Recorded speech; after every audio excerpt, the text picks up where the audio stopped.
Hi, everyone, and welcome to episode 226 of the Tick Bootcamp podcast. The title of today's interview is The Comeback, an interview with Liz Campbell. My name is Richard Johannesson. And I'm Matt Sabatello. Matt, we named this episode The Comeback because this young woman had to come back from the challenges that she faced during her childhood. She contracted Lyme disease as a young child, and she had to overcome the limitations that are placed on all of us by the medical system. But even more importantly, she had to overcome the challenges that children have to overcome when their loving parents try to help them overcome Lyme disease. Rich, what was so powerful about this interview with Liz is the fact that she kept getting a little bit better and then would crash. She'd find another treatment modality that would get her a little bit better, and then she'd crash. She spent a good portion of 4 years bedbound until she finally found something that helped her get into remission and stay in remission. In fact, she used the same tool to help her brother, her sister, her mom, and her dad get their health back and live their best lives. So, Matt, we know that the only way that you're going to heal from Lyme disease is by taking radical responsibility for your health. We also knew that children had a longer journey, but we didn't understand why. And this is a young woman who taught us why children have a longer journey back. So, Matt, without further ado, I'm really excited to introduce The Comeback and Liz Campbell to the Tick Bootcamp community. Hey, Liz, and welcome to the Tick Bootcamp podcast. Hi, I am so excited to be here and so excited to just connect with y'all and share my story a little bit.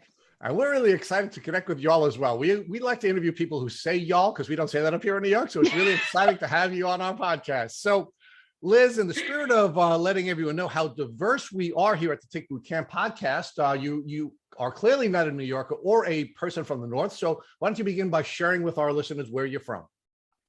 I am from Clemson, South Carolina. It's a little town in the South near the mountains, and I love it. All right. We say y'all a lot. All right. So let's talk to us about your background. What was your childhood like? Where did you grow up? And what was the educational experience like? Yeah, so I grew up in Clemson also. I've lived here for the majority of my life. And I would say I was pretty straightforward. I actually went to private school for elementary school and then was homeschooled for a couple years in middle school and then went to public school in high school. So I feel like I got the full array of schooling experience. Yeah. And so what was your cultural experience like? What kinds of things did you do for fun? What kinds of activities did you engage in outside of school? Yeah. So growing up, I loved art. I was always into arts and crafts. And then once I got a little older, like second grade, I got really into dance. And so that kind of took over my whole life. From that point on, I was dancing for about 5 days a week, a couple hours a day. And I had dreams of becoming a professional dancer, really wanted to be a rockette. And so, yeah, that was like my one goal. I just was like, I want to be a dancer and make that happen. So you wanted to come to New York and you wanted to dance at Radio City Music Hall. Yeah, I thought that would be the dream and I thought that would be so fun. But things changed. So, and that's the reason we have you on the podcast. We're going to talk about those changes. But before we get to those changes, let's focus on what your outdoors life was like. I mean, I imagine people who are living in small towns in South Carolina probably have an outdoorsy experience as well. So talk to us about that. Oh, for sure. Yes. And my dad is like Mr. Outdoors, man. So we grew up and I have two other siblings. He would take us camping like a lot of the weekends in the summer and the spring and the fall while it was still warm, and we were just outside all the time. I mean, growing up, I'm pretty young. I'm only 23, but growing up like 10 years ago versus now, it was just like you spend all your time outside, like playing with friends and stuff. And so I was outside, I would say majority of the time, whether that was in the woods or just in the backyard. So now, when your dad was taking you camping and you were doing those types of outdoors activities, I'm sure there were a number of instructions that he gave to you to make sure that you didn't get hurt. For example, when your dad would pitch a fire, I'm sure your dad would say to you, be careful, don't get too close to the fire. Let's keep water close to the fire. Make sure you don't get yourself hurt. Was your dad giving you those kinds of safety instructions so that when you're out camping and you're in the outdoors, you wouldn't get hurt when you were coming in contact with wildlife or anything like that. Yes, he gave us the full rundown. He grew up in the woods and like mountain biking and hiking his whole life. So he would, yeah, give us all those safety precautions and teach us survival skills and all that good stuff. So if God forbid the zombie apocalypse had arrived, Liz and her siblings were more than prepared to live in the outdoors and keep yourself healthy and alive if you were in the outdoors, correct? Yeah, I would hope so. All right, so talk to us about what your dad taught you about ticks and tick diseases. Did your dad teach you anything to help you to stay safe from tick vectors so that you wouldn't get sick from a tick bite? I mean, it was always just like check for ticks when we got home from like either hiking or camping, but that was kind of like the extent. Like you can get a disease because like I'm sure like I think someone like one of our family friends had gotten sick, but we were just kind of like whatever, okay. Right. So you were generally aware because your dad was a good man who wanted to keep his children safe, and he was giving you some instructions about something you should do. You should check yourself for ticks, right? Because you could get sick. But did that really make you concerned about getting sick from Lyme disease, or was it just something that happened to other people and you really didn't take any particular steps to keep yourself safe from tick diseases? Oh, 100%. I was just like, I'm gonna live my life. That's not something I'm like really concerned with, and I'm invincible. Well, again, let's talk about that in some more detail, right? You were a child, right? And there were people who were giving you instructions about the things that you should be doing to keep yourself safe, right?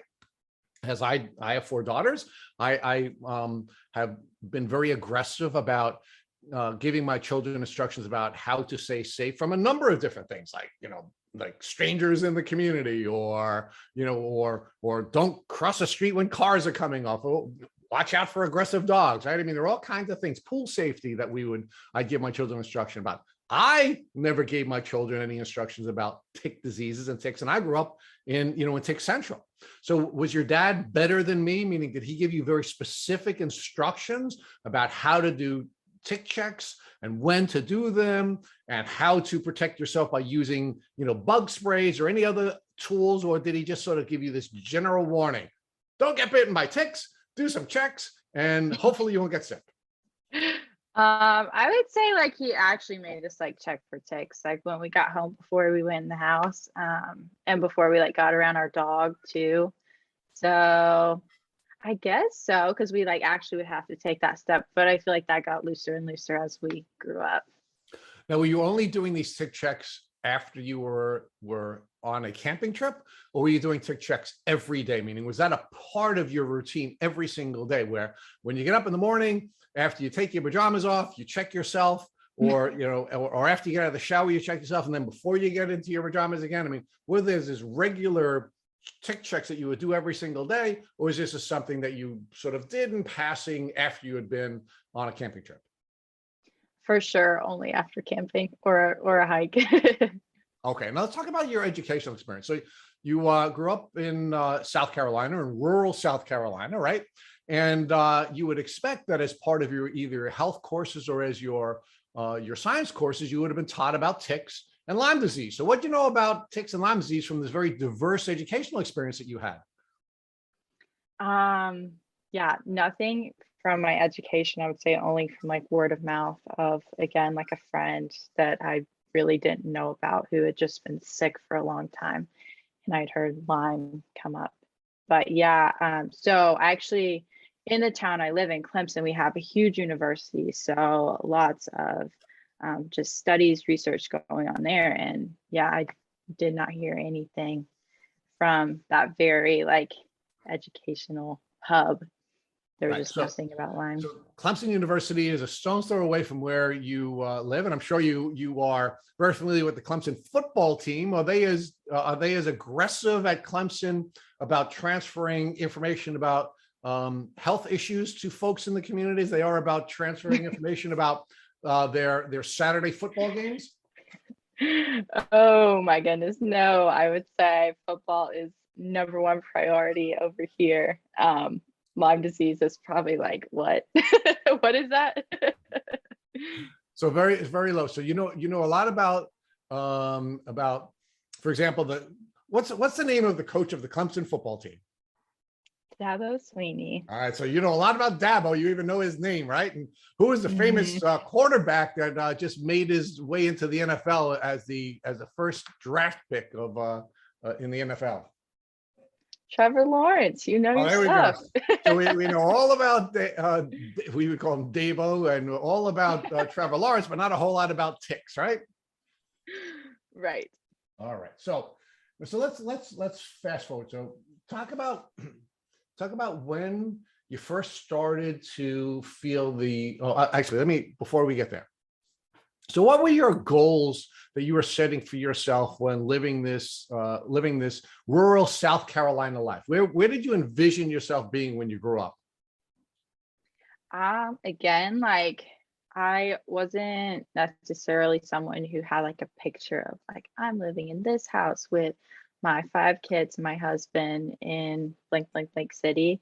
I would say I just love dance and I was just so passionate about it, and that was kind of all I could think of was like make it past high school and hopefully audition for companies and see what I can get and where I can go with that. All right, so you're pursuing your dream as a dancer. You're dancing 5 days a week. You're really doing everything you can to finally make it up here to New York. Not to come on the Sick Boot Camp podcast and talk with me and Matt, but you wanted to be one of the Rockettes who are now performing at Radio City Music Hall during the Christmas season, which we have certainly here as New Yorkers seen almost every year of our lives. You know, we go to the Christmas show all the time. So you wanted to be one of those people at the Christmas show. And how did your now illness begin to develop and interfere with your vision for becoming a dancer, a professional dancer? Yes. So things started to change. When I say things, I mean like my health. I really started to get very tired my second semester, my freshman year of high school. So I'd been dancing for like, I think 8 years at that point. And yeah, I got what we thought was the flu for like 3 weeks, which we know doesn't last for 3 weeks. And I kept going back to the doctor like every week. I had been sick with this flu-like thing, and he was just like, I don't know, like keep resting. And yeah, after that was like January, February of my freshman year of high school. I was just exhausted. I was so tired and I could barely even go to dance. I would have to like come home from school and not go to dance directly, or like take a nap in the car on the way to dance, or just sleep in a back studio when I got there some days, because I just couldn't, like my body just didn't have the energy to go. So yeah, dance just was kind of like something I got through in the day instead of like what I love to do and like what I continued to get better and better and challenge myself with. So that completely changed. So your passion now became a job, right? And something that you enjoyed more than anything now became a task. And so first of all, talk about what that did to you, right? I mean, now your whole identity at that time was built around becoming a professional dancer. Everything you were doing was working toward that goal. How do you feel now that this dream that you had of becoming a dancer was now becoming a task? Yeah, I would say honestly, it was confusing because I was like, I mean, being a dancer, you have so much just awareness of your body and how it works. And like everything was just like to be able to perform at my best, like what I was eating, what I was doing, like when I would go to bed, and like all of that stuff. And so it was just really confusing at first because I was like, hopefully this is just gonna like go away soon, you know? But it just didn't. And it was really discouraging because I put so much pressure on myself that like I was just lazy and I should just try harder, and like I just need to get my self together and, you know, move through this. But I just felt like I let myself down, honestly. So let's talk about your family. You said that your parents were obviously very much invested in you and the identity that you were developing as a dancer. How were your parents responding to your inability to perform at the level that you had been performing as a dancer? Yeah, I mean, for them, it was just like, what happened? Like, they believed in me more than I did at that point, because they were like, they just saw this like 180 switch, and they were like, we know this isn't you. Like, we know there's something wrong. And so they actually pursued like getting me tested for like autoimmune disorders and like doing some more alternative things, because my mom had always been like someone who was into like, you know, making diet shifts to help your health and trying alternative stuff. So she was someone who was like, okay, there's something up. We need to get our daughter back. Right. So you at that time were working with your parents to try to create an environment where you would have the best chance of achieving your goal. You were changing your diet. You were going to dance classes. You were setting appropriate, bedtime, so you would get adequate rest. I mean, you had all of these things going on. You were very much in touch with your body, and you knew something was wrong, right? So you and your parents decide that you're going to go to a doctor. So talk to us about the doctor that you went to when you had this flu, and you went over and over and over again. And what was the doctor saying to you each time you went back? Yeah, so it was just like my regular pediatrician. He was like, we got to stop meeting like this. Like, why are you here? And he was just like, yeah, I can run some tests. Like, what do you want me to run? And which I think is really awesome for someone in his position, that he was like, my mom was like, I want to run these things. And he was like, okay, sure, we'll like run whatever you want. But it wasn't until like a while later, like I would say 9 months later, when she was like, I want to test for Lyme. And they were very adamant about why would you want to test for Lyme? We don't even have that here, you know, like we're not going to do that. So at first it was like, yeah, like I'll like kind of help you out. However, but it was just like test after test kept showing nothing was wrong. So, yeah. So how long did you have a relationship with the pediatrician before you had gone to him or her or them, before you had this severe fatigue that you were feeling that was interfering with your ability to continue with your pursuit of a professional dance? Yeah, he had been my doctor throughout my whole life up until that point. Right. So this is a doctor who knew you your entire life, knew that you were not a malingerer, knew that you weren't lazy, knew that you were this really driven young person. And he also knew that your parents were very supportive, because they were also helping you to try to achieve these goals that you were trying to achieve. And the doctor is testing you over the course of now almost a year. And he finds nothing. There's nothing wrong with you, right? So at some point did the doctor, and we'll get to the Lyme testing in a minute.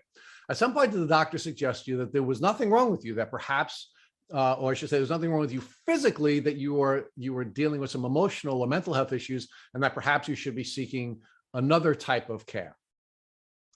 So that doctor actually never brought that up. He said that I probably had chronic fatigue, and the best thing that he could recommend for that was to like wake up earlier and go for a walk in the morning, which still just kind of makes me boil inside a little. But You could walk it off. It was like yeah, walk it off. Well, but isn't that what you folks do at Clemson? You know, like if you're a football fan and you take a hard hit, you know, as a football player, you get up and you walk it off, right? So maybe that's the advice that they just give everybody in Clemson when you have some kind of a serious illness. I don't know about that, but yeah, it was interesting. And yeah, but to answer your question before, so he sent me to like so many specialists. I don't even know, because I was partly out of it and partly it was just like doctor after doctor after doctor after doctor. And at those, after so many like dead ends with those doctors, at least like a 2 or 3 were like would pull my mom aside at the end of a meeting. We're like, you know, she's a teenager. Teenagers get depressed. Here's a counselor. I think this will help. So I did get that answer a lot. Like it is in her head kind of thing. Right. So now, did your parents ever believe that perhaps you were suffering from mental health issues, and did they take you to any mental health professionals? They didn't. I mean, they knew that is like helpful for anyone, but they knew that there was something wrong with me. Even when I was like, am I making this up? Like, am I just like faking this? Like, do I just need to like snap out of it kind of thing?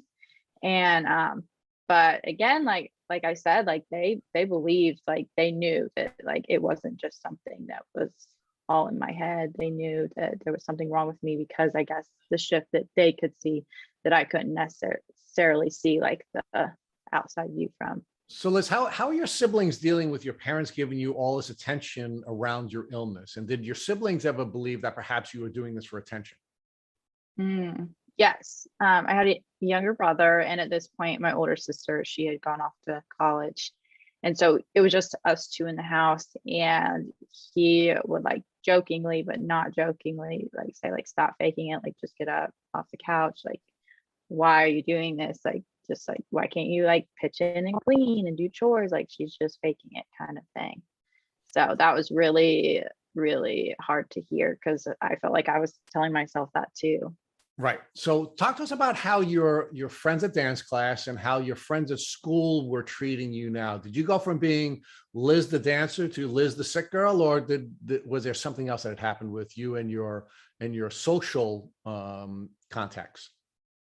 Yeah. So at this point, actually 6 years ago, like Monday, I completely crashed, couldn't go to school anymore, couldn't go to dance anymore. I had kind of like been getting by and like living a somewhat normal life up until that point for like 9 months, since I had that flu experience. And then I just couldn't do anything. I couldn't go to school. I um couldn't even get off the couch in the morning. I mean, it was like a struggle to get from my bed to the couch and then lay there all day.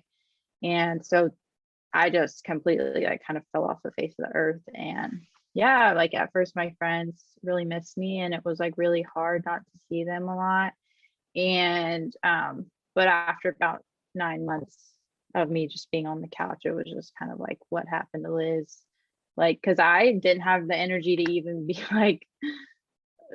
like communicating with them, texting, and when I did see them, I didn't have an answer, because I didn't have an answer for myself, and I was just embarrassed. I was like, what is wrong with me? You know, no one seems to know.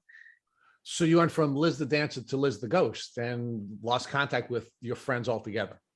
Pretty much.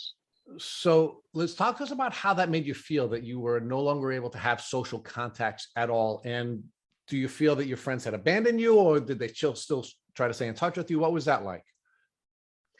I would say the first, because I was sick like at this level of sickness for about 5 years. So I would say the first year, like they were really sweet and would like come visit me and come sit with me, even when all I could do was like watch TV and not really even talk or laugh or anything. And so that was really sweet. And I had like definitely some like core friends like really stick around, but it was really hard because I not only felt like my friends had abandoned me, but like I felt like I had like abandoned myself, because I was just like, who is this stranger that I have become? Like, I just don't even recognize her. And similar to you, Matt, like I had gained so much weight in such a short period of time. And like I literally did not even recognize myself in the mirror. So it was just very isolating and felt very lonely. You said that at some point your mom had asked your doctor, who was very happy to give you any diagnostic test you wanted or your parents wanted until she got to Lyme. So talk to us about how your mom settled on Lyme and what the reaction was from your doctor when your mom asked about the Lyme testing. Yeah. So I think like my mom was just always like looking for like alternatives, like outside of the box medical kind of things. And she had just been doing research, and I think talking to some friends and family friends, and was just like, I think we need to test her for Lyme. Like, it's just like this mystery illness with all these crazy symptoms. And this like would make sense that this is what she had, given I grew up outside. And so she was like, okay, we need to like ask my doctor to start running these tests, like the Western blot test, which is standard Lyme test.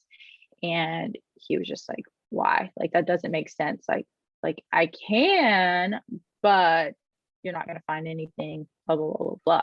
So it was kind of like, yeah, I will, but I really won't. And so then she started taking me to kind of more alternative guy, we actually called him the witch doctor because it was so just like out of the ordinary. At that point, he did muscle testing, which if you're not familiar with, it's using your body's own natural strengths and weaknesses to test what it's strong or weak to. So he actually was the one that was like testing me for Lyme through that and was like, I think this might be your problem because nothing else is showing up.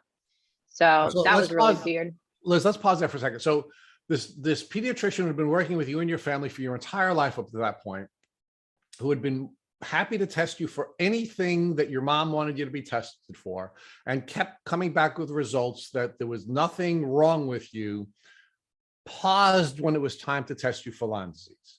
So give me what your reaction was when your mom was asking the doctor to test you for Lyme disease, and he is now hesitating to test you for Lyme. What was your reaction?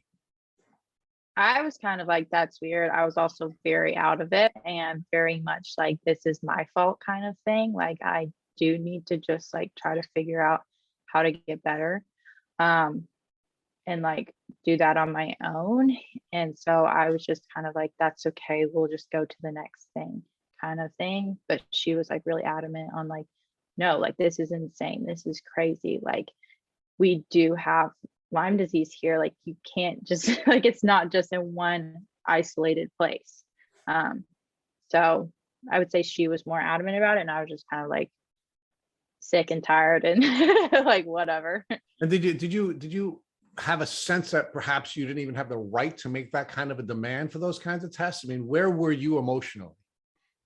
Yeah, I was just like, well, he's the doctor. He knows, like, why are you pushing this? Like, why are you making this more uncomfortable for me?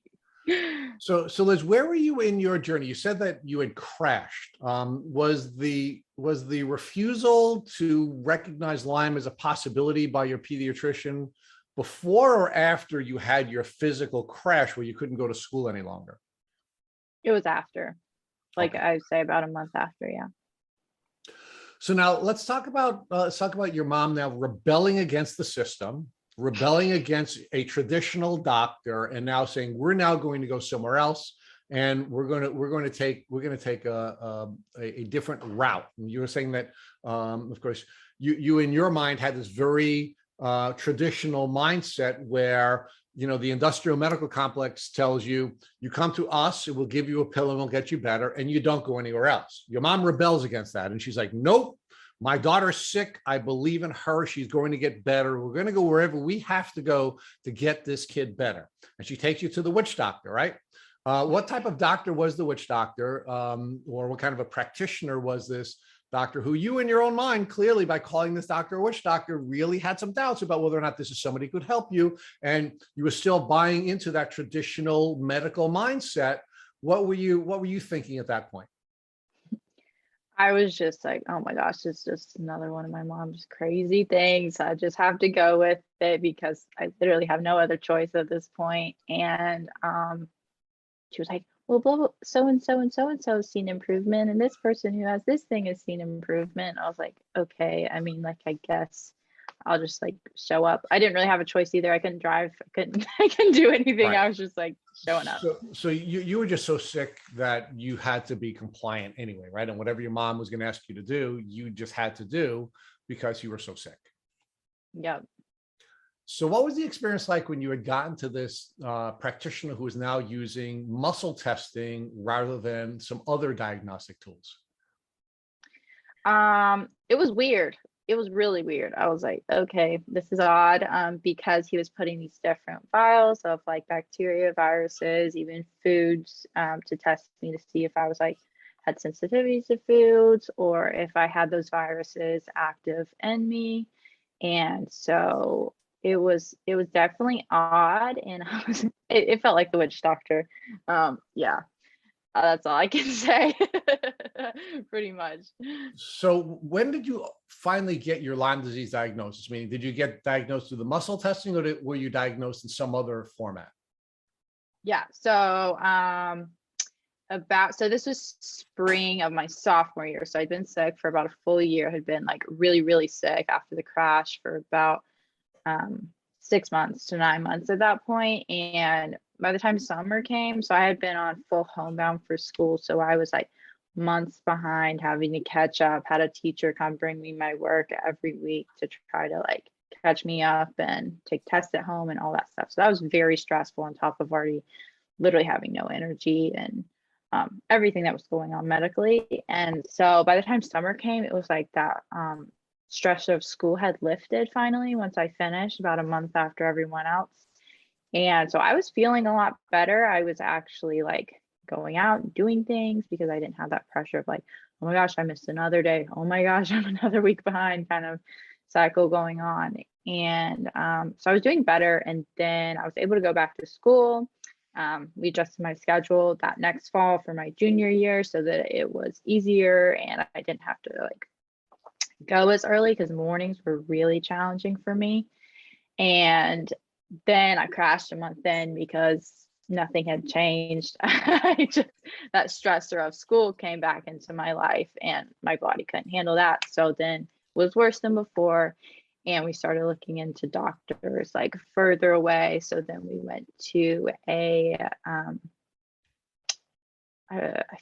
think he was called an environmental and functional doctor. Anyways, he was down in Charleston, South Carolina. And so we started going to him, and he was an expert at helping people with these mystery symptoms get better. And he had seen Lyme so much, and he had done so much research and testing into my case that he knew that even though I didn't test positive, that's when he tested me for Lyme, actually, with the Western blot. Even though I didn't have the like exact markers for it on that, he knew that I had Lyme. So he diagnosed me with that about a year and a half after I initially got sick my freshman year. So Liz, it sounds like you were sick for about a year and a half before you got your diagnosis, correct? Yes. And about how long was it from the time you first got sick until your crash? I just want to make sure I understand the timeline here. You were about a freshman in high school, so I guess about 14 when you got sick. And when did that crash occur? Was that your sophomore year, about when you were 15? Yes. Actually, like Thanksgiving of my sophomore year. So it was about 9 months. And then about 6 months later, you got diagnosed because you had the crash and you started seeking alternative doctors to help you, it sounds like. Actually, almost a year after I crashed, I got diagnosed finally. And you mentioned that the Western blot was not positive, but there were some bands that indicated potentially Lyme disease, correct? Yes. So you think that you were fortunate enough to test with this alternative doctor, because if your pediatrician were to test you and you came back, slightly positive, that he would have dismissed Lyme altogether, and maybe you would have walked away from that thought process. Mm-hmm. Yeah, for sure. That was a big blessing. And he even did like his kind of treatment. I don't even remember what it was. It was some kind of frequency or homeopathic treatment, I think. And I felt better for 2 weeks back in the spring of my sophomore year. But then I crashed again after that. So were you diagnosed via muscle testing as well, or was it just purely clinical? Yeah, it was pretty much just clinical at that point. And when you were diagnosed, was there an immediate treatment? Because it sounds like you went back to school and then crashed shortly after seeing the natural doctor. Yeah, so we saw the functional and environmentalist who did officially medically diagnose me about 2 months after I crashed the second time from going back to school. And so then he started putting a plan into place. And so it wasn't immediately, it wasn't like I got diagnosed and I went back to school. It was, I crashed again because I was doing really bad. And we were like, okay, we need to seek something else out. So once you developed this treatment plan, what was the first thing you decided to do with your medical team to start treating Lyme disease? They were doing a lot of supporting the body's immune system. So I did, oh my gosh, I wish I could remember better, but different things to support my thyroid, different things to help with different like homeopathic treatments to help with different allergies that we're testing, because that was the big thing they did. And then yeah, it wasn't till further on along down the line that I think I started actually treating to kill the Lyme, but he wanted to like support my immune system and the rest of my body so that it could hopefully fight the Lyme off. So Liz, what was that like for you? Because you were so sick. It must have been frustrating to hear. We're just going to start supporting your body and then start working on killing off the disease that's making you so ill right now. Honestly, I didn't really even think about it like that because he was so confident in what he was doing, and he was like in his 90s, I think, and just really had done a lot of research and was actually helping people get better. And so I was just like, I'm here for whatever you say, because he actually took time to get to know me and care for me, and like was just very intentional with everything he did. So I was like, I mean, you're the master.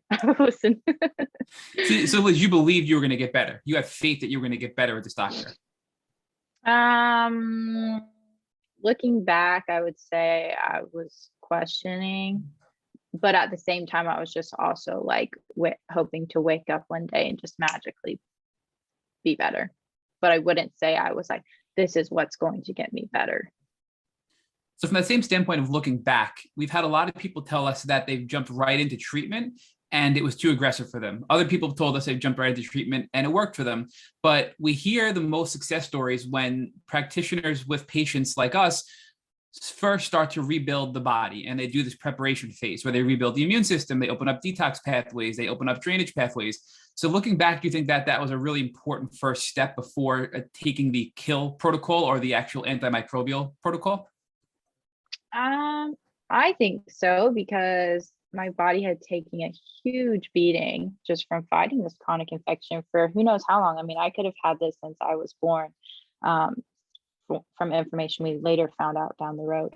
So my body was so depleted that it needed that support so badly. So let's take an aside here and talk about that. So you said you found out some information later on that had indicated maybe you were born with Lyme or possibly had congenital Lyme disease from your mom. So what information led you to that possible conclusion? So about 4 years down the road from what we were just talking about, I went to another doctor in Atlanta, Georgia, and he had a test that was out of, I think it might even be New Jersey. Yeah, and it was very accurate. And so he tested me for that. I tested positive on that. And then my whole family started going to him because my brother had health issues too, as I was experiencing these. And then my sister ended up, after I got better, having similar health issues. So my whole family ended up getting tested, and everyone tested positive for Lyme. So your brother, your sister, and your mom all had Lyme. And my dad. And your dad. So we're going to come back to that as we get to that part of the story. I think it's important to have that background now, because you probably were sick from essentially when you were born, through birth. So let's talk about, before we go into what you did next after preparing your body for treatment, what specifically was done for this prep. You mentioned that your thyroid had to be worked on and you took some homeopathic. So what specifically, if you remember, were you taking to prepare yourself for the treatment?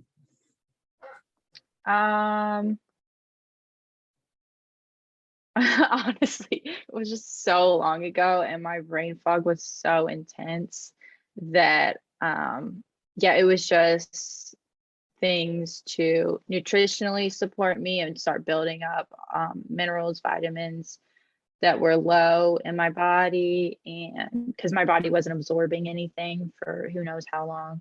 And then just helping with other like chronic infections. I think Epstein-Barr came up along the way. Oh, this is important. Mold. He was the doctor who found out we had mold in our house because I tested for mold. And so that kind of explains some issues my brother was experiencing alongside of me. My parents didn't have any problems, but we got all of that remediated, taken care of, and sealed. But he also helped us start getting the mold out of our body too. So Liz, how did you get tested for mold? Was it through muscle testing, or was it through some sort of lab work or blood work? It was lab work. I think it was urine, maybe some different blood markers too, I want to say. So once you came back positive for mold, which sounds like it was around the same time as your Lyme diagnosis, what sort of remediation did your family have to take to address the mold, it sounds like, in your home? Yeah, we had to completely get underneath our house, completely like re-vented. I don't know. That's not the specific word for it, but they sealed the and encapsulated underneath our house so that water couldn't get in, because we'd had a huge flood about a year before I started experiencing symptoms. And there was water that we didn't know that had gotten trapped. And then they redid the HVAC system, I think, in our house and got all of it out. And yeah, so it was an intense process. So for time comparison here, how long did it take for the mold remediation to occur? Was that done before you started your actual kill protocol for Lyme disease? Yes. So we started seeing this doctor September, October of that year. So this is now my junior year. And then that was immediately like set into place once they found out we had the mold. So that was happening November, December, I think. And then I started doing some, and I would say with this doctor, it was kind of all like, we'll see if we even need to treat the Lyme because your body might be able to support it at that point. So it wasn't like we're doing this to then treat the Lyme to then get you like that's going to be better. It was just kind of like, this might actually get you 100% better. So it wasn't necessarily like we're doing this to then treat the Lyme. If that makes sense. It does. So let's talk about that a little bit more, because we do know that chronic Lyme disease is an opportunistic and stealth pathogen, and there's a lot of other factors that lead to chronic illness from Lyme disease, many of which, or a very common one, is mold illness or things like that. So when you remediated the mold in your home, you were still just on the supplements and herbs, it sounds like, and diet changes to help your body get rebuilt. Did you see a noticeable improvement in symptoms at that time?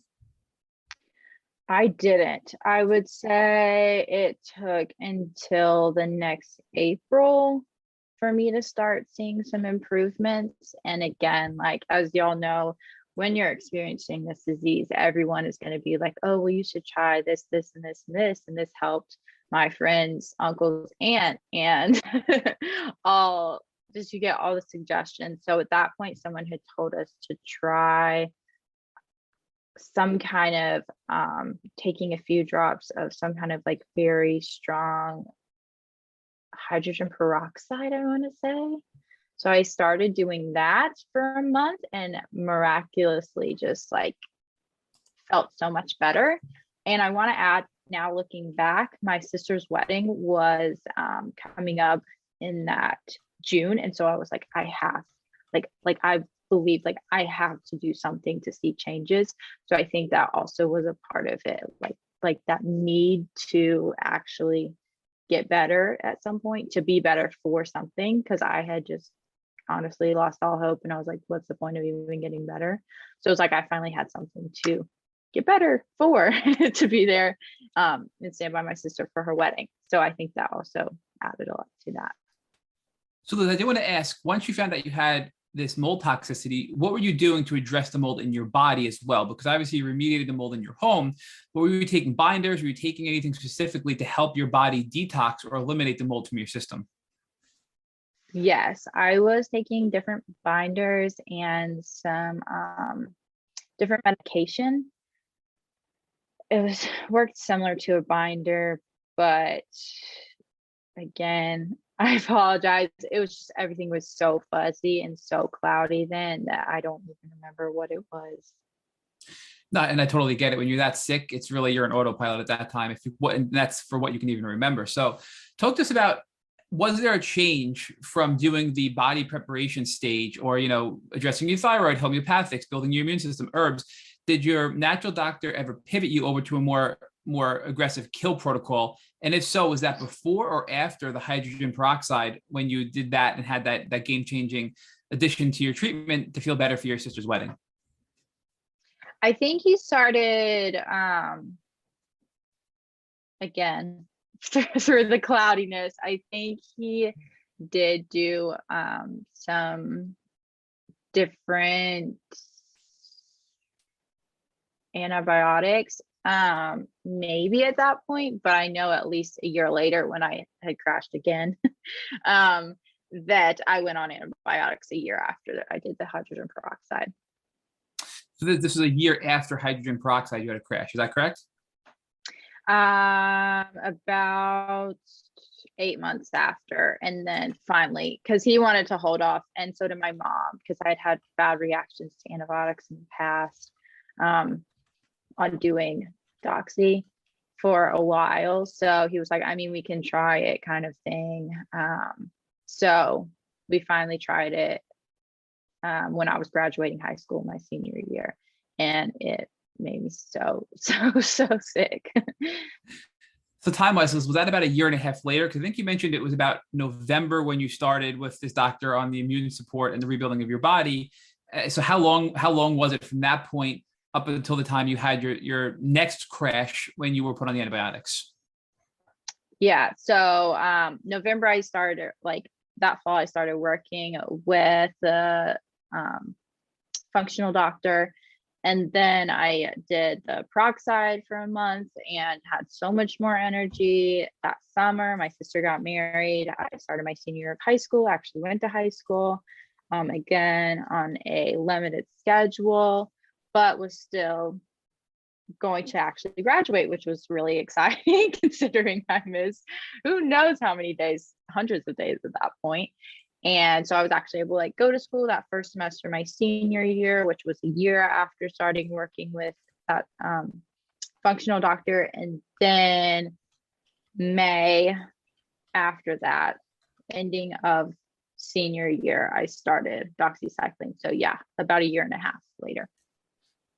So what was the thought process then? Was your functional medicine doctor thinking that all of the natural stuff, the herbs and the rebuilding of your body was just not enough and you needed some extra support, and that's why you went on the antibiotics?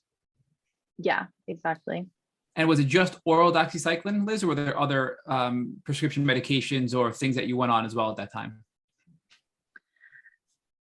I know it was just oral doxy, but I feel like maybe there were some antivirals along with that. I'm not sure. He did have a protocol of something to go with that, but I don't remember.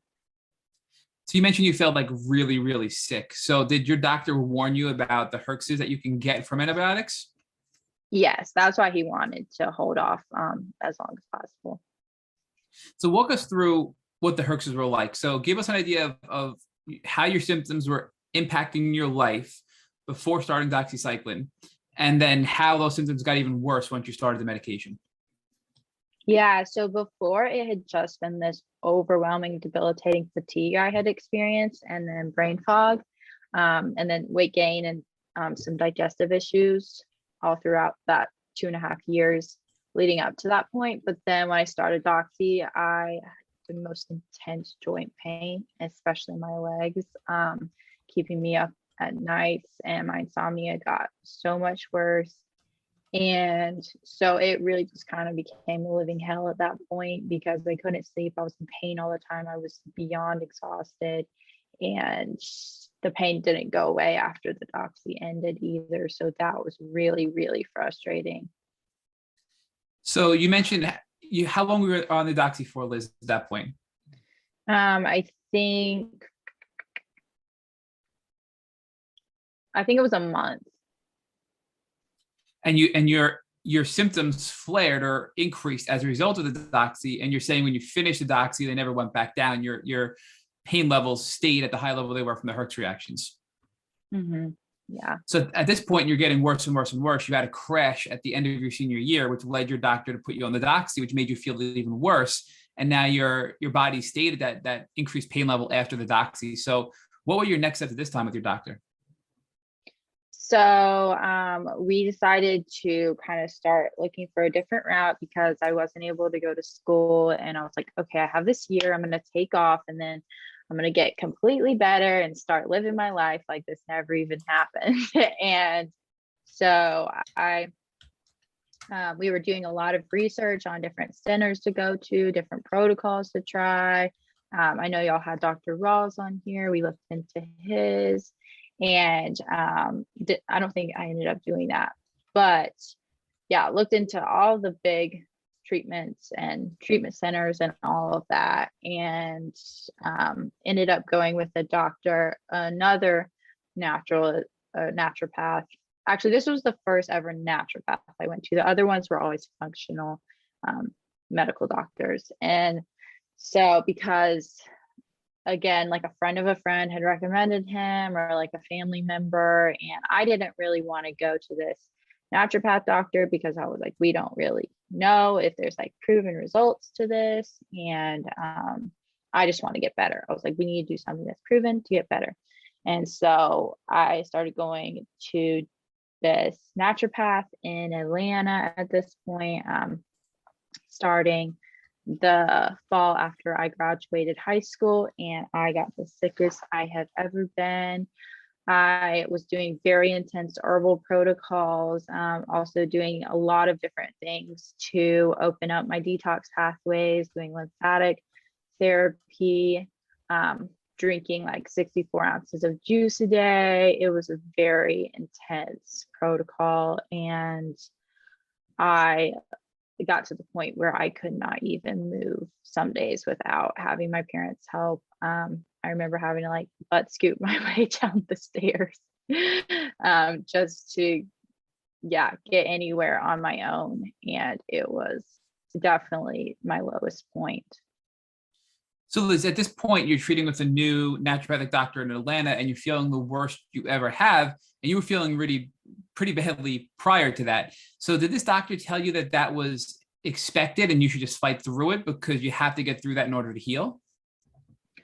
Yes, partly. And then also she was just kind of like, oh my goodness, you're like nothing. Like, I've treated people so much sicker than you. You'll be better in a month, kind of thing. And so that kind of rubbed me the wrong way at first when we started working together. But then I was also like hopeful, because I was like, oh my gosh, this is a breeze for me to get better. But then I got so much worse. And it was just like 9 months later, and I was still in that horribly debilitated spot from pain, fatigue, brain fog. It was just like every symptom I'd ever experienced was just at an all-time high. So I'm feeling so sad for you here, Liz, because you keep treating with these doctors who are making you feel even worse than you were before treatment, and you're not really getting any results out of them, it seems like. So at this point, you're 9 months in with this new naturopath in Atlanta, and you're feeling even worse than ever. Do you decide to stay on the stay course and treat with this doctor, or do you pivot over to somebody else at this point? So at this point, I, again, like I had mentioned earlier, I had just kind of, I was completely debilitated, and I didn't really have a brain. And so I was just kind of at the mercy of like what my parents thought was best. And so I did not want to go to this doctor anymore. And I was like, I know that like I have literally, like I'm literally absorbing nothing. And she was recommending like me eating raw and doing all these juices and all that. And I just wasn't absorbing it. So I like started like, I got on Instagram at that point and started kind of like looking at what other people were doing and what was working for them. And so I knew like getting nutritional IVs and stuff like that was really going to help me. And so then I was like, we need to get her to like prescribe that for me. So we started getting those in an area in Greenville, which is a city closer to us. And so I would go there twice a week to get nutritional IVs. And then I started doing ozone treatment with the doctor that we were getting the nutritional IVs in her office from. And that was helping. And so I was just kind of like, we gotta start like doing our own thing again. And yeah, it was helping until all my my veins blew out. And so I couldn't get them anymore. So then I plateaued again. And yeah, and so then at that point, we're like, the best thing to do was for me to get a port implanted in my chest. So that's what we did. And it was a quick, easy process. And then the doctor who put it in too deep, so it wasn't accessible. And so Then it took another 2 months of them like actually having to verify that it in fact was not accessible by like testing that by putting a needle in my chest like 100 times. It was very, very traumatic. But they finally removed that one, replaced it, got another one.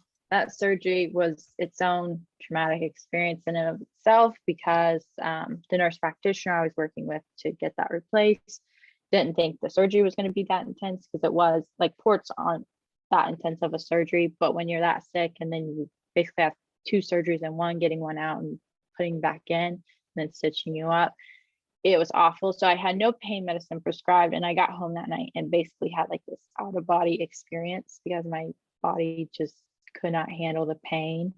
And yeah, that was probably the scariest experience of me being sick, was just like, I think I might actually die in this moment.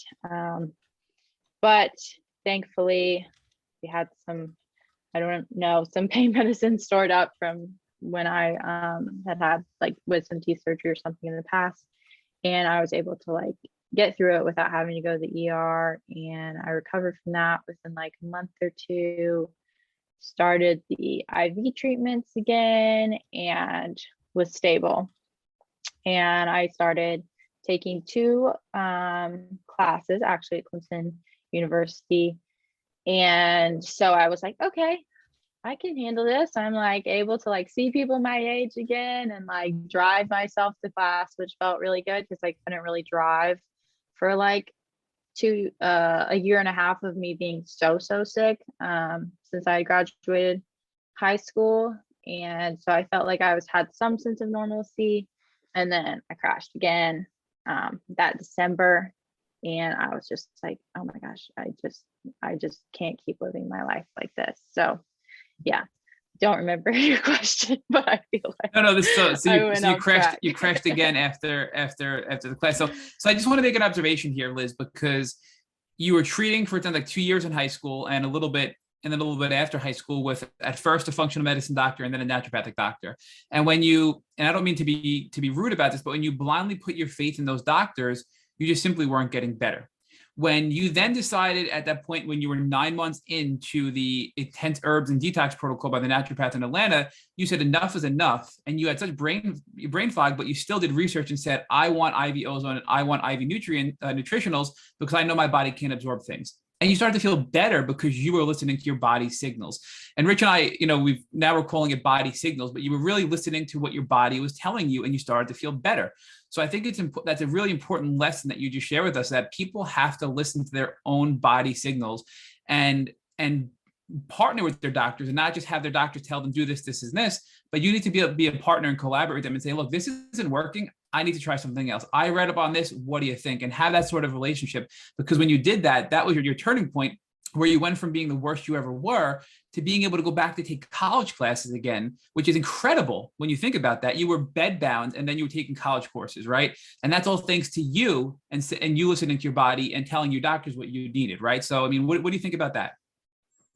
Oh, I 100% agree. I think, again, we're just like taught, like medical doctors, the professionals, they know your body better than you know your body. But the truth is, they don't live in your body. They aren't listening to everything your body is telling you. And everyone is so uniquely different in how their body reacts to things and what works for who. And so I completely agree. Like, you have to listen to what your body is telling you in order to be able to move forward. And so it can trust you and you can actually get better. So now, when you did the IV ozone and the IV nutritionals, you started taking the courses and then you crashed. When you had that point of your crash again that December after starting classes, did you still have the port in, and were you still getting IV ozone and supplements when you crashed? I was, yeah. And at that point, it just kind of plateaued again. I had gotten to the point where I could like drive and take 2 classes and kind of live and manage it. But I was just like, I am so freaking tired of just managing. And that last crash of me having to like drop out of school and just literally be on the couch all the time again, I was just like, this is it. Like, I am getting better. I'm choosing to get better. Whatever I do next is going to work. And a part of me like putting just like a leap of faith in that was I had signed a lease on an apartment to live with some people. And that was me being like, okay, I'm starting school in the fall. I'm moving out. I'm going to be healthy. I'm going to be able to take care of myself. And the rest kind of like worked out from there. And I'm not sure if y'all have heard of SOT treatment, but I found out about the SOT treatment and got that in January or February of that year. And I was like, this is going to work. It makes sense. It's got to work. And I got it. And within like a month and a half of getting that, I wasn't seeing any changes, which I know it takes time to see changes. But I had heard over and over and over again from my parents and from some of our friends who their son had been completely laid flat on his back for a year with POTS after getting some kind of just like cold a year before that. And so he had just been flat on his back sick for a year. And he did this like brain retraining program and miraculously was like hiking in Utah like 2 months later. And I was like, okay, that's cool. It worked for him, but he doesn't have Lyme, but he's not been as sick as me. And so I just kept putting it off months and months and months. And then I was just like, okay, I'm getting this SOT. I'm getting better. And it's not working at the speed I want it to. So I'm going to start like making these changes and actually take control and like, let's get this train moving and get me better. So although I was like, this is weird, this is so hippie, woo woo, I just wasn't about like, I didn't know what retraining your brain meant. I jumped in, I did this program and it was really overwhelming. It was a lot of changing, just at the root of like what I say to myself all the time. What are these limits I put on myself that I had to adapt to just to survive and make it through, and changing how I saw everything in my life, because everything in my life at that point was something that made me tired, was something that made me sick, or walking up the stairs was what was going to wear me out. Talking to someone was going to make me crash. Driving my car was going to be something that was so exhausting for me. And so that just like brain retraining aspect of healing allowed me to actually like change my lifestyle from this like sick lifestyle of like everything in my life makes me crash, it makes me exhausted, to, oh, I actually have the power and I can move forward and I can actually be healthy. And I just needed that like mindset, like complete reset to start thinking how I would if I was already the healthiest version of me. So between the SOT and retraining my brain, I completely got back to 100. I wouldn't say 100%. I got back to like 70% and was running like, which I hadn't done since my freshman year of high school. That April, at the end of April, and I started all that in March and February. So it was absolute whirlwind, absolutely insane. Just got my life back in like overnight, it seemed like, and it was so crazy. So Liz, I'm thinking back to your journey here and what really were the game changers or the immediate game changers in your health. And I think the hydrogen peroxide gave you the first boost to help you improve. Mm-hmm. Then it was the IV ozone and nutritionals. Then it sounds like the SOT a month and a half in didn't really work too well. But then when you were more patient, it started to work little by little, but not quick enough for you, the SOT. Is that correct? Mm-hmm. Yeah. And then you realize, well, I want to do something else, because it sounds like you were afraid of another crash, because every time you get a little bit better, you'd crash again. So this time Liz decided, I'm feeling better, but I'm not going to stop because I refuse to have another crash. And you found brain retraining to complement the SOT to ensure you wouldn't have a follow-up or subsequent crash. But what specific brain retraining program have you done? Because we know there's DNRS, we know there's Gupta, we know there's Vital Side, and many people have had success with all of them, but we're curious which one you specifically used. And it sounds like within a few months, Liz, you went from being, a little bit better to being able to run and getting, your health almost fully back at that point.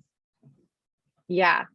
So I did the DNRS program, the boot camp, and I watched the videos. I actually was so against it until literally my mom sat down with me and pressed play on the first video because I was just like, this is too weird. I can't do it. But yeah, I did DNRS, and you're exactly right. Like the SOT, I believed it was going to work, but I was like, I just want there to be no guess if I'm getting better at the end of these like 100 days that it's supposed to work in or whatever. And so I was like, I'm gonna do it, even though this is so crazy. And it worked. I just got my life back, and it was crazy. So Liz, you're not the first person to tell us about brain retraining and having like amazing success. In fact, Dorothy Leland, who's the vice president of LymeDisease.org, her daughter went through a similar journey as you, where she was sick for many years, kept treating and having this, up and down journey. And once you got to the point where she was at the end of her journey, she capped that off with DNRS, and that's what got her into remission. And she's been in remission ever since for many, many years. So as wacky as it may sound to our listeners, we have heard time and time again that many brain retraining programs like DNRS, like VitalSide, and like Gupta have been the final piece of the puzzle for people to reach and stay in remission, and to have that their brain literally rewired to their pre-illness state. So I just want you to talk about that for a little bit though, Liz, because and we talked about this a little bit with past guests, that when people hear brain rewiring, they think it's not in my head, and they get frustrated because we've been dismissed by doctors. We've been told we're crazy. And when somebody says you need to rewire your brain, we immediately get defensive and think, I'm not crazy. It's not in my head. You don't know what you're talking about. I have Lyme disease. Like you said, right? I have Lyme disease. I'm not my friends. I'm not that same person, but it worked for you. So how is brain retraining different than saying you're just depressed or you're just anxious? Because they're really not the same thing. And I think we need to be clear that brain rewiring is not just saying you need medication because you're depressed or anxious. It's a completely different concept and process. So can you talk to us a little bit about the differences there? Yes. And I love that you brought this up, because that was exactly where I was at. I was just like, if I give in to saying that if I do this program to retrain my brain and I get better, that's like me validating every single time that doctor said, just go see a therapist, just go, you're just depressed or you're just anxious or whatever. And I was just like, I can't give that validation to them. I can't give myself, I can't emphasize that belief in myself that still thought I was just faking it and it was still in my head. Because whether we know it or not, we carry those beliefs and those doubts in ourselves from the beginning of our journey until we rewrite that belief, which is what those brain retraining programs are for. And so I finally was just like, okay, I'll give it a try. And what I learned once I finally started the program, and then that actually just was the start of it for me. It launched me into doing my own research and doing a lot more research into the emotional side of healing and letting go of just so many limiting beliefs and so much emotional baggage I had held on to throughout my whole journey with Lyme. And then I learned it was actually started my whole life. It didn't just start with Lyme. And so I think one really important shift for me was learning oh my gosh, okay, this number one is not just letting myself kind of allowing what those other people said about me to be true, but it was giving myself the biggest tool in my toolbox, actually taking advantage of my brain, which is so incredibly powerful, and getting it on my team to help me heal instead of having it work against me and telling me I'm still sick, I'm never going to get better. Like I said before, everything in my life makes me crash. That was just kind of once I became aware of what I was thinking when I was feeling tired and when I was feeling exhausted throughout my day, it was over and over. This is just going to make me tired. This is just going to make me crash. This is going to make me feel worse, whatever it was, whether it was brushing my teeth, going to the bathroom, taking a shower. It was everything in my day I had programmed. My brain had programmed to protect me, to remind me that this is going to make you tired. So conserve your energy, because that's what I needed when I was sick, fighting that chronic infection, but that wasn't serving me anymore. And so I think realizing that it's it's not giving in to the doubt. It's overpowering that doubt with tools that can actually get you better and get you out of these cycles, and learning like that, like professional athletes have to like use these same tools to get past mental blocks when they can do their craft and perform their sport like they're the best of the best, but they have those mental blocks that literally keep them from physically doing what they are able to do. So I think learning that like it's not giving in, it's just actually helping yourself get better was huge.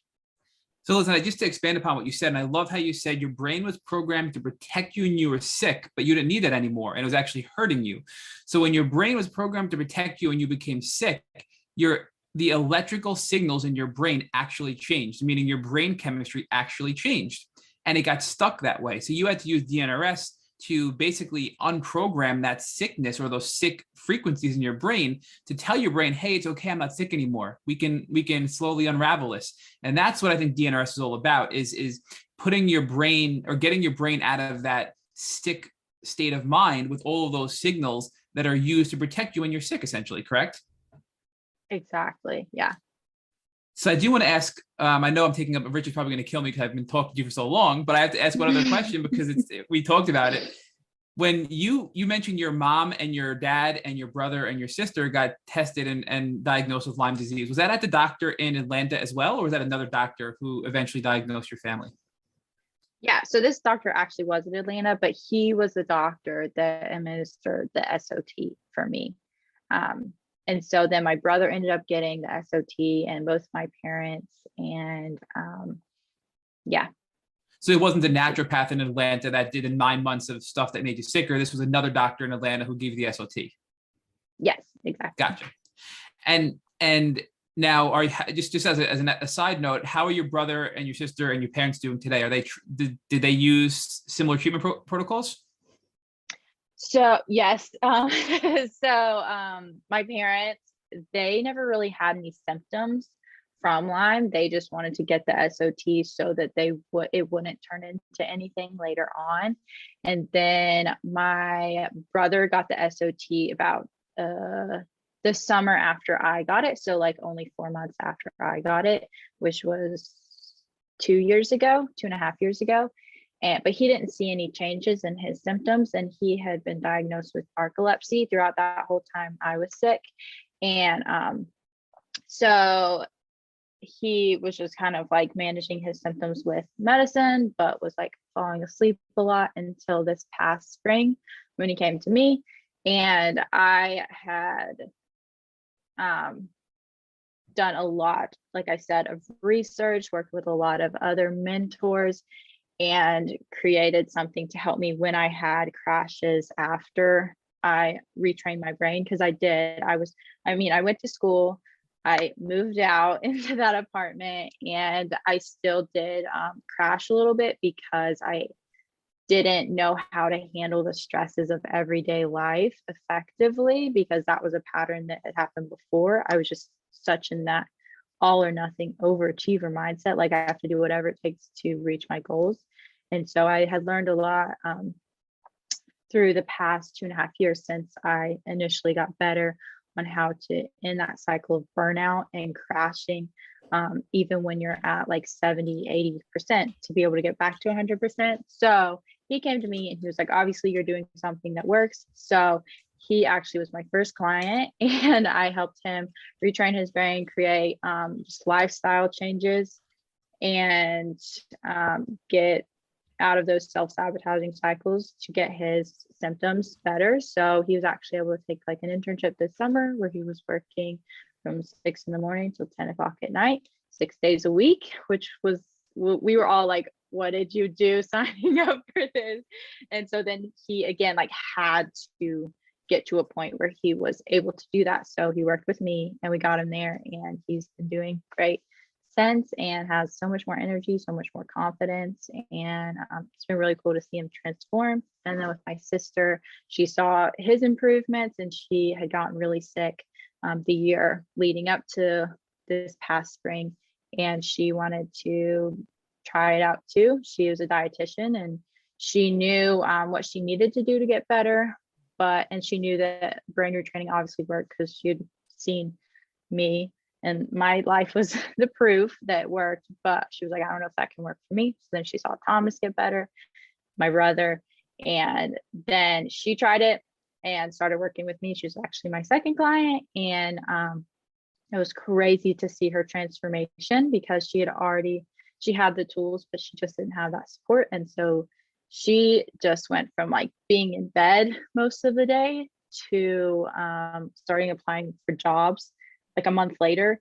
And it was really crazy. So it's cool to see like time and time again how it does work, like how y'all heard time and time again on the podcast. Like, this is just it. It's what you need. It's that complement that you need to the physical treatment. So Liz, it's so cool to see you validating in 3 experiences what we've identified as patterns over the last 2 years, that when people are treating and they're getting better at the end of their journey, many of them need brain retraining to be able to sustain remission or a functional, happy life. And you did it, right? And then what better testimony for you now business as a coach to be able to have helped your brother and then your sister. And I believe your third client was one of our favorite podcast guests, Julia Fagelman. Is that correct? Yes, Julia was amazing. And it was so cool to see her too. She had a very quick like transformation, like my sister, throughout our 10 weeks of working together. And then it was also kind of cool to see, not cool, I know it was really challenging, but she definitely experienced the dip after feeling so high and so good in such a short amount of time. So we were able to like work through how to create that steadiness, how to create that balance and make sustainable health like actually possible. So just really awesome to be able to see. Like, I feel like I love Julia so much, and I obviously love my siblings so much. So it's been cool to see them and my other clients, people I've just grown to care for so deeply, get their life back and like be able to live their dreams. And yeah, me be able to live my dreams, even though those have changed. Like, I'm not a rocket, but I don't really know if I want to be a rocket anymore, but I feel like I'm living the dream. So my final question before Rich takes over, I promise, Rich, is you just given us something else that we really would like to expand upon. Is brain retraining is very powerful, but it does produce a very high high. And when you level out, you can have, I guess, this sort of emotional crash because you're so used to living on that high. And then you had to learn it personally first. You mentioned that you did so well. You moved out, you got an apartment, but then you had these mini dips or crashes, and you had to use what you learned in brain retraining through DNRS to pull yourself out of those dips and bring yourself back up to a normal, healthy baseline. So is that common with DNRS and brain retraining, where when you start to feel really good, you're eventually going to plateau or baseline, and then people, struggle because they're not at that high they were previously on? If that makes sense. Does that make sense? Yeah, no, that totally makes sense. I can't speak for DNRS because I only like really partially did the program and saw such a high. But I do know from my own experience and from working with my clients, it's like you go from like, I can't do anything to I'm on top of the world. Like, I actually have energy and I can do things. And so it is kind of almost like an adrenaline thing. So you have to learn how to, again, control that fight or flight system, which is what you do when you're retraining your brain. But learn how to control that in everyday life situations, and like learn how to not let things stress you out, or learn when you are stressed out, just from simple things like going to the grocery store, or you've just had a busy week because you're a normal human being now, you're not sick, how to take care of yourself and learn how to calm your nervous system and self-regulate your nervous system. And so that's been what I've grown to be so passionate about, is just researching, learning. And now I'm getting certified in neurolinguistic programming, which helps you just create those lifelong, sustainable, healthy patterns that just like normal people need in order to stay healthy, but especially people that have been through an experience of chronic illness. So Liz, let's talk about your experience as a child with Lyme, because one of the things we've observed in this podcast is that children who have Lyme disease have a very different experience and a very different healing journey than people who contract Lyme either as adolescent, as young adults or as older people, right? And we've actually found that children have a much longer journey and a much greater struggle. And in listening to your story, it sounds to me like you may have identified some of the reasons why that's the case, right? Because you were a minor, you were doing what your parents were requiring you to do, you were going to whatever doctors they wanted you to go to. So you were never really asked to take responsibility for your own health, right? And it became more difficult for you to do that because you were a child, right? You couldn't select your own doctors, you couldn't drive yourself there, and you were really, really sick. So in addition to being sick, you had somebody else taking care of you, and you just had to follow that path. So Matt had identified that you didn't get better until you began to take responsibility for your own health.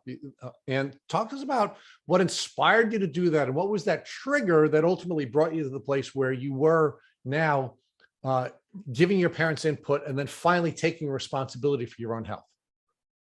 Yeah, I think it was just that like light bulb went off in my head, and it was just like, this is up to you. Like, if you want to see change, you're going to have to make that change. You're going to have to take the action steps to actually get better, because you just like following. And I don't want to like make it sound like my parents were just like forcing me to do whatever, but No. they obviously had my best interest in mind. But it was just like, until I was able to take that radical responsibility for every part of my life, I wasn't going to be living the life I wanted. And I've seen that time and time again after I've gotten better. But in that moment of me being sick, it was just like, this is up to me. Okay, I'm going to make it happen. So it seems to me that one of the challenges that anyone on a Lyme journey has is that we've been raised in a culture where we believe that we're supposed to hand our health over to doctors, right? They are the people who are responsible for making us better. And I guess the secondary challenge that someone who has a Lyme diagnosis as a child is you have a second layer standing between you and radical responsibility, which is, of course, your parents, right? So it's not that your parents aren't good people, if they didn't love you or they didn't want what's best for you, but unfortunately, even good parents are actually a layer or a barrier between you and radical responsibility, right? And it isn't until you take responsibility for your own health that you're ultimately going to be on the healing journey. And I think part of that, of course, is the body signals that Matt talked about before, right? Your parents, no matter how much they love you, can't receive the body signal. They can't feel whether or not it's working or not, right? Your doctors can't feel your body signals. They don't know if it's working or not. And of course, then they have a number of different constructs between them and your healing, which limit what they can do, even if they want to help you. And if they did feel it, right? If they give you a test and you don't get, and the test doesn't say you have X, they can't do anything. It's against the law, right? So we have all these different barriers between a child and health. And unfortunately, parents are one of those barriers, which I never really understood until now. So I really want to thank you for sharing this portion of your journey with us. So now let's talk a little bit about another part of your childhood experience, which was there were doctors who were encouraging you to see a mental health professional, right? And because you were gaslit by doctors, or because you were feeling gaslit, you really didn't focus on the mental health element or the neurological element of your journey. And it wasn't until you overcame that, and of course, the gaslighting became a barrier to you doing that you finally were able to heal. So talk to us about whether or not you would recommend, as part of a healing journey, not just building a team of the practitioners or healthcare professionals who could help you with your physical health, but don't you think at the same time you need to have practitioners who can help you with your emotional health and your neurological health? And perhaps maybe your journey would have been shorter had you not resisted that, and had your parents not resisted that, and you had worked with mental health professionals earlier on in the journey.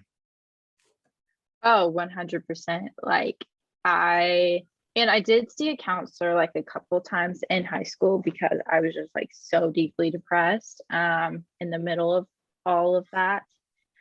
But I wish I could have just gone back and like given them like a me, or like some of my other friends that are coaches, to just like be like, what you're feeling is not who you're becoming.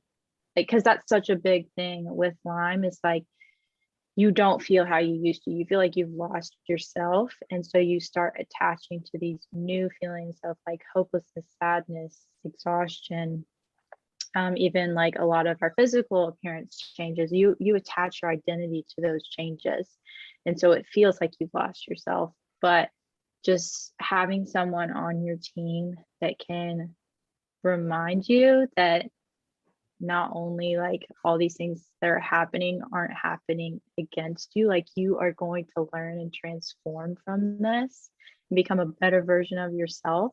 Life is going to get so much better after this than it even was before you got sick. But to have the tools that you don't have to stay stuck in that hopelessness, you don't have to stay stuck in all of the things that you're feeling, and you don't have to stay stuck in your physical symptoms either. Just having someone believe that that is possible for you, I think is a life changer, and like changes the whole game in your healing. So Liz, now when you were talking with Matt, you were, the question that Matt had asked you is whether or not you believed you were neurologically stuck in these unhealthy pathways, right?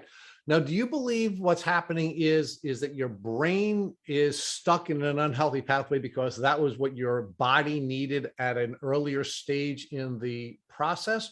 Or do you believe that you begin to just rely and get accustomed to being protected by a certain set of emotions, and those emotions are what are ultimately your home, and you can't leave those emotions and then start to use more positive emotions like gratitude and appreciation and other types of healthy healthy emotions?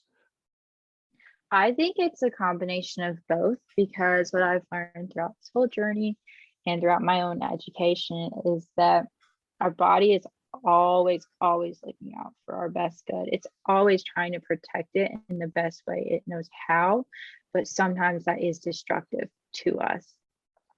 Hence, being stuck in a chronic illness for however many years it could be. And so part of it, I think, is like our body's natural protective mechanisms kick in, and then we get accustomed to those, and we stay in that lifestyle because it becomes a lifestyle. And so I think part of it is, number one, changing how you think at the root, but you can't just do that alone. You have to start taking the action steps to push out of that, out of your comfort zone that has been this chronic illness lifestyle. So Liz, one of the people I studied argued that that most of what we do automatically, right? We sort of had these emotions that we've become accustomed to relying on for the entirety of our lives, and even though we don't know it, we are just sort of in this mode of just doing things that we're accustomed to doing, and it becomes rote, right? And many people sort of, even before they have their Lyme disease experience, have already engaged in this sort of relying on a set of emotions that become rote, that they don't even realize they're relying on, which then, of course, makes them more vulnerable to getting sick, which then, of course, becomes this loop where you're just getting sicker and sicker and sicker because you already had begun to rely on unhealthy emotions to begin with.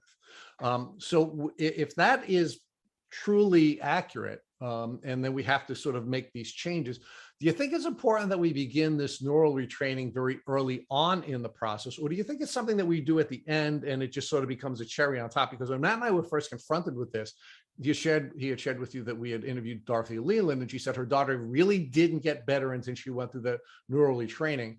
I've always wondered whether or not we should begin the neural retraining immediately, because we may have already had a set of emotions that we're relying on that allowed us to get sick in the first place, or made us vulnerable in the first place. Or is it something you think we should be doing at the end, after we've already had success in sort of killing the bugs and getting ourselves healthier? Yeah. So I believe, I'm not a medical doctor, but I believe that it isn't whether you get sick with Lyme and like just get sick with it, because as I'm sure y'all come to know, like so many people are just walking around with the Lyme bacteria that it doesn't affect them.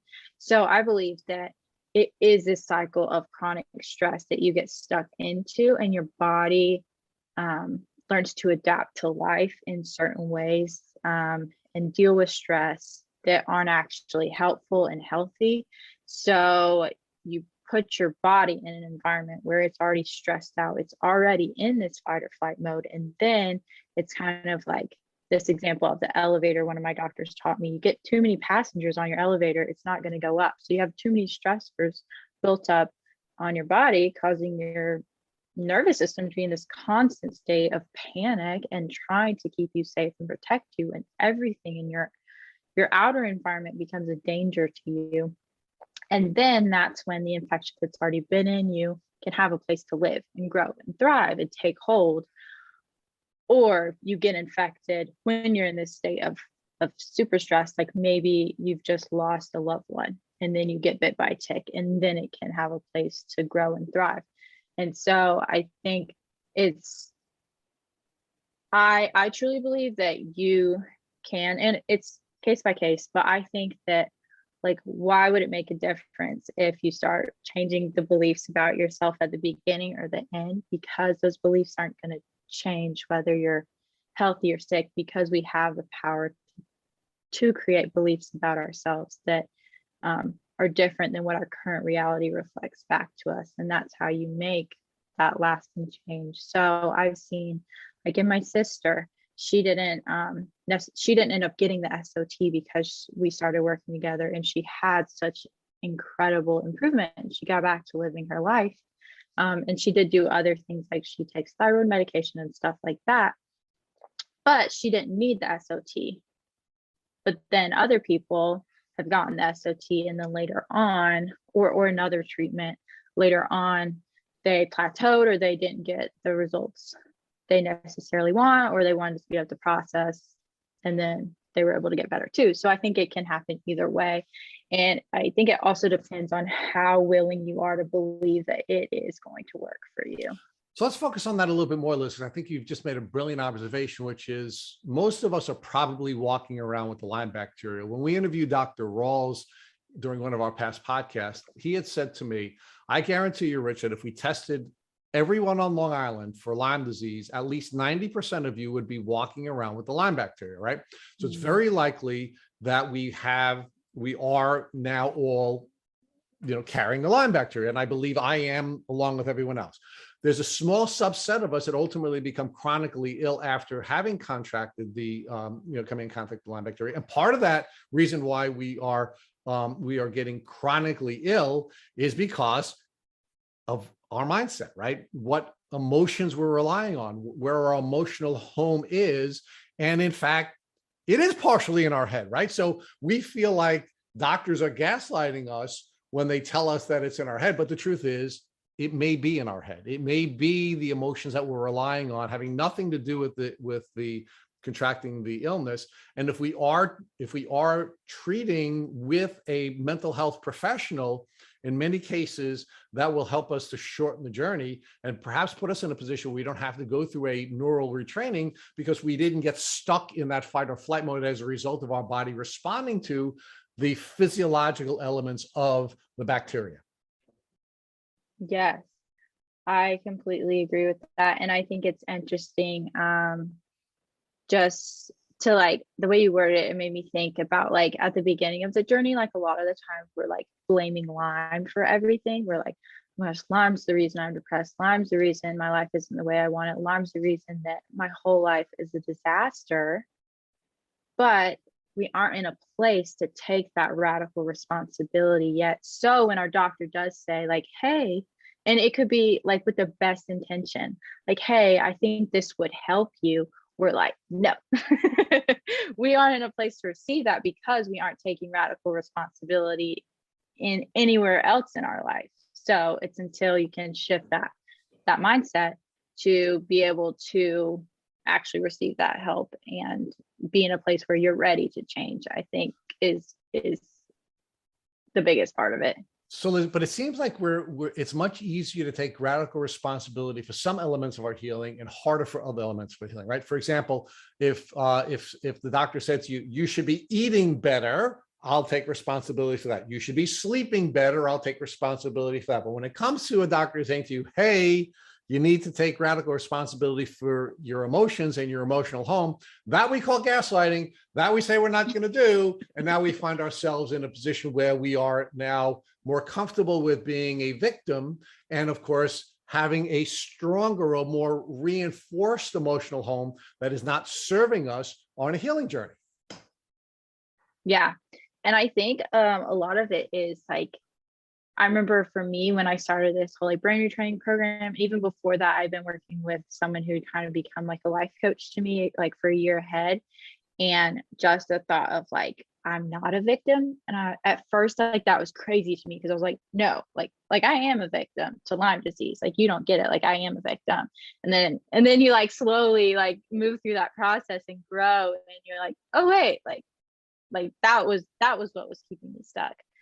Was that victim mentality and not being able to take that responsibility. So I completely agree. And so Matt talked to you a little bit earlier about the wisdom of your elderly doctor, much older than me. He was in his 90s, right? When you first started working with him, where he was before he began recommending that you go through this kill protocol, that you go through this process of preparing your body, opening up your detox pathways and preparing your body for the treatment. Do you likewise believe that had that doctor had more wisdom, that he would have also recommended to you that you begin a process of opening up your neurological pathways and revisit your emotional home before you began the kill protocol as well? yeah, and now that you're saying that, I actually forgot, because part of their protocol was every patient meet with their life coach, but I don't think they knew their life coach very well, because the whole time I was talking, I was just telling him my story, and he said, "Oh my gosh, I'm so sorry for you." And he was like crying, and I was like, "It's okay. It's gonna be okay." So you became his life coach. Yeah. I was just like, so that also kind of turned me off. I was like, oh my gosh, this guy's crazy. Well, and what he was also doing is unfortunately playing into your flawed emotional home, right? He was just sort of adding to you relying on unhealthy emotions, which quite frankly is why you got sick, right? I mean, let's just be honest, right? So, you know, we interviewed a really brave young woman named Rachel Roller, who actually said it is all in our head, right? She was the first person to challenge us and say that it is all in your head. And, you know, and she's one of the few very brave people who have said that. But I think you're saying the same thing as well, right? That we shouldn't be rejecting this concept of it being all in our head, because quite frankly, it is. Right? Or at least if it's not all in our head, it's certainly partially in our head, if we're going to define our emotional home as where, you know, as being in our head. So let's talk about your transformation, because it's been a beautiful transformation, right? And you first had to go through this process of accepting responsibility for yourself, even though you were a child, and even though you had very, very wonderful parents who were trying to help you through this journey, they couldn't do it. No one can help you through the journey. You must take responsibility for your own emotional and physical health if you're going to heal from Lyme disease, right? And you've done that, and you're now coaching other people through that, including some of the people we've already interviewed and love, in so many ways, because of their vulnerability and the work that they're doing in the community. So talk to us about your transformation and how you went from being, you know, a young woman who wanted to be a professional entertainer on, you know, at Madison Square Garden, or I should say actually at a Radio City Music Hall, to now being someone who's now helping other people through their Lyme disease journeys. Yeah. So at first, when I got better, I was like riding that high, and I was like, oh my gosh, I'm never going to the doctor again. I'm never going to talk to anyone with chronic illness again. Like, I am getting out of this community, because I am like, that is just not who I am anymore. And so I had a lot of resistance to just even like talking to people that were still sick. And because I felt like it brought up something in me that I didn't want to be reminded of. All right, so stay there for a second before you take the next step, right? Because you had abandoned that unhealthy emotional home. You had now located new emotions, and you didn't want anybody to pull you back to a place where you were being validated by those unhealthy emotions. So you had to build past that before you could help everyone else, correct?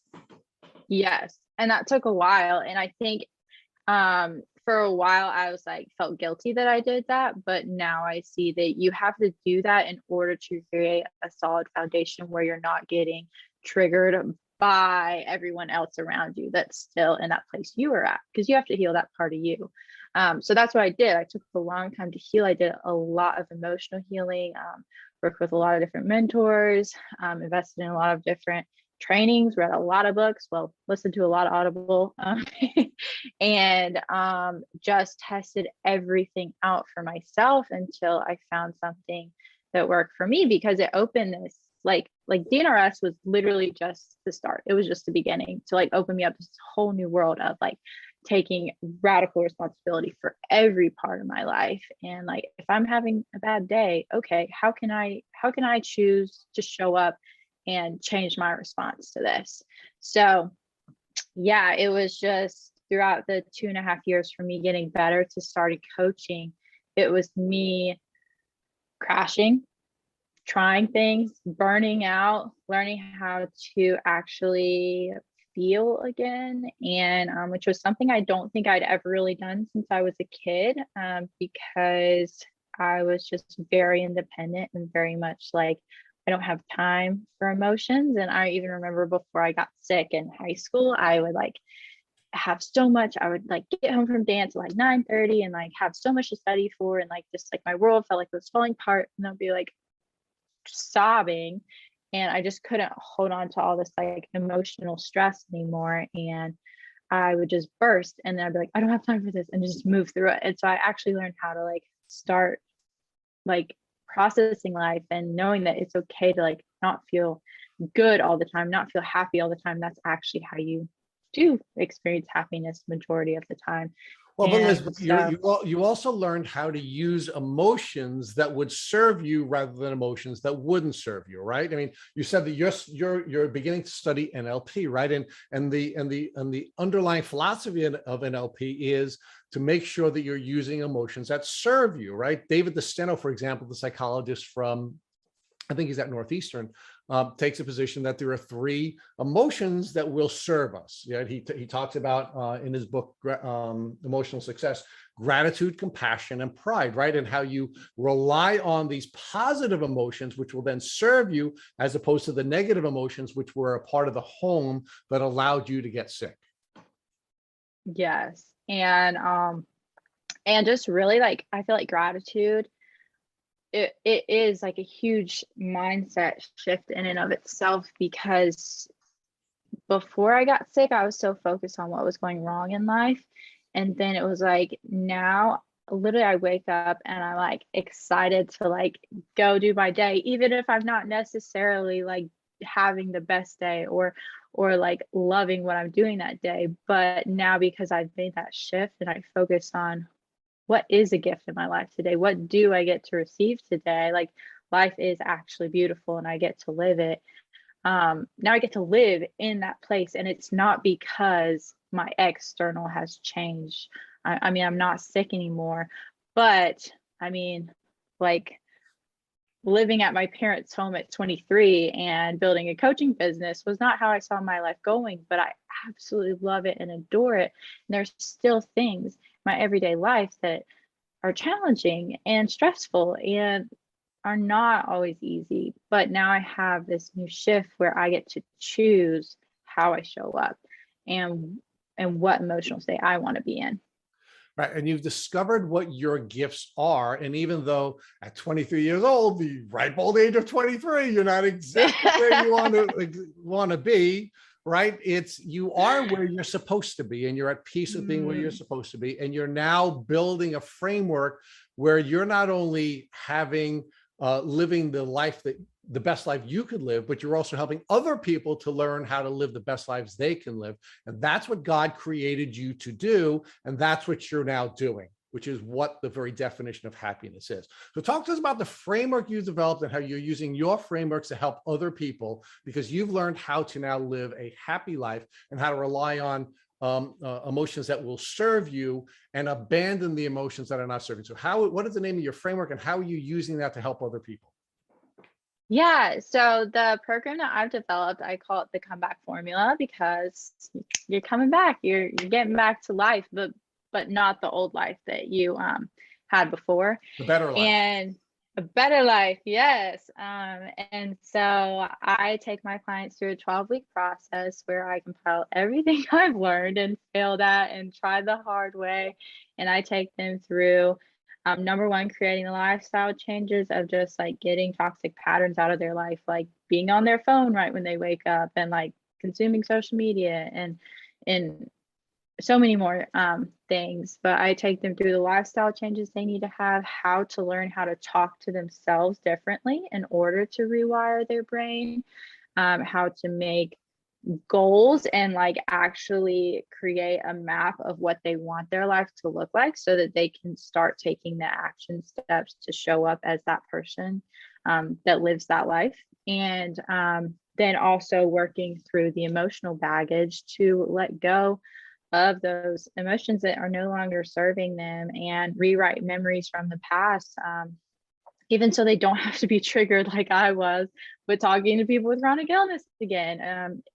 And then like so many more things than that, but just learning how to use a tool of your brain and listen to your body and actually get on the same team as your body, so you can trust yourself and you can have your own back in life, and you don't have to like be scared of like crashing again. Or if you do experience a symptom, you know you have the control on how you respond, and it doesn't have to control you anymore. So that is become my biggest passion. I never saw myself doing this, but it literally lights my soul on fire, and it is just so cool.